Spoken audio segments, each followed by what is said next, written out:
Auto Ceramic Coating. Okay, good afternoon sa inyong lahat. Time check tayo, 12:29 o 12:30 na. Okay, so pumitik na ng 12:30.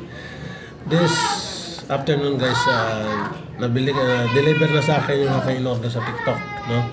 Sa aking TikTok showcase mismo. Okay, kasi may TikTok showcase na tayo. So kayo rin guys, bisitahan nyo ang aking TikTok showcase.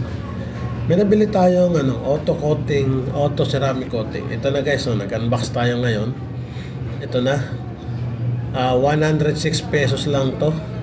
50 ml o 100 ml. Ito guys, ginagamit ko na to before. Kay Mr. Fix po ito, gawa na Mr. Fix. I-fix talaga niya yung mga motorsiklo natin na maraming dagta o acid o kaya yung dikit ng plastic, no? Yung mga nagmumotor na tinatalian ng plastic tape. So, iwawasing mo, hindi matatanggal eh. Hindi matatanggal yan. Sabihin lang ng casual carwash boy, hindi matanggal sir. Pero dito kay Mr. Fix, tanggal po yan. Babalik po yan sa normal ang mga pintura. Kaya guys, ang may recommend ko sa inyo, kung gusto nyo ng mga malinaw, kintab, magandang tingnan ulit ang inyong mga sasakyan, pero hindi ito kasya sa 4x4. Sa sedan kasya ito kasi maliit lang naman yung hood, yung likod, tagiliran, sa salamin, even sa salamin, no? Pwede siya sa salamin.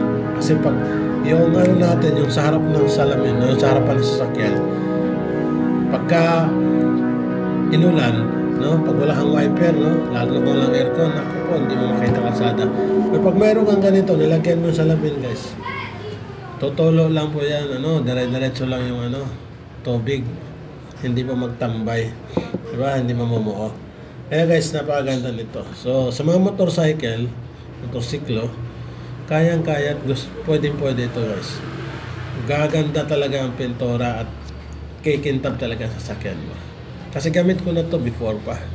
No? Mr. Fix, auto coating, auto ceramic coating. It's only 106 pesos para sa ating mga kababayan na nagmumotorsiklo. So saan ito nabibili? Guys, dito lang sa aking showcase at dito sa aking yellow basket. Makikita nyo po. So pakiclick nyo na lang mamaya kung gusto nyo itong bibilhin o gusto nyo bumili. At totoo lang, nasabi ko sa inyo dahil gamit ko na to before pa. No? Ginagamit ko to noon pa man. Siguro yung wala pang pandemic, ginamit ko na to. At ngayon, gamitin ko ulit. Kasi, nabisi na tayo. Wala na tayong pakialam sa motor eh. Ngayon, bago naman yung motor natin. So, maintain na natin yung kulay at ganda at kintab. Diba? Yung kinang ng pintura. Para hindi dali masira. Okay? So, yung mga nagdidikit ng plastic tape, yung mga naglalamog, joyride, ano-ano pa sasakyan dyan, ito lang pang tanggal guys, tanggal yan yung tape na yan, tanggal yan. Kaya napaganda nito. So guys, paki-open ang yellow basket at ating TikTok showcase. Maraming salamat guys sa inyo lahat.